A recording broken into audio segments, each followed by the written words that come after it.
हो का? नमस्कार मित्रांनो, बाळा किंग डॉग झोनमध्ये आपलं स्वागत आहे. जसं की तुम्हाला माहीत आहे, तुमचा भाऊ रोज नवीन ऑफर आणतो.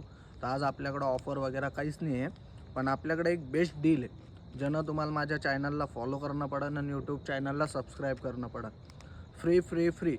फ्री अडॉप्शनमध्ये तुम्हाला डॉग भेटेल. जे लोक डॉग सांभाळू नाही शकत किंवा केअरिंग नाही होईना त्यांच्याकडून, तर ते डॉग आपल्याला देताना, तर ते डॉग आपण फ्री कॉस्ट म्हणजे फ्रीमध्ये डॉग आपण अडॉप्शनला देणार आहे. कंडिशन नुसतं एकच राहील, महिन्यातून, 6 महिन्यातून, वर्षातून किंवा हप्त्यातून जेव्हा पण क्लायंटला वाटलं की मला माझ्या डॉगची आठवण आली, मला डॉग बघायचा आहे, नुसतं तेवढं क्लायंटला डॉग दाखवून द्यायचं आणि तुम्ही कसं ठेवलं, काय ठेवलं, ती पुरी अपडेट त्यांना द्यायची. तर नाही का, माझा व्हॉट्सअप नंबर आहे, व्हॉट्सअप नंबर सेव्ह करून घ्या आणि मला व्हॉट्सअपवर हाय टाका. जे माझ्याकडं फ्री डॉग आले, तर मी ते तुम्हाला माझ्या स्टोरीवर ठेवल्यानं, स्टेटसला ठेवल्यानं तुम्हाला दिसन, तर तुम्ही मला लवकर तर लवकर संपर्क करा.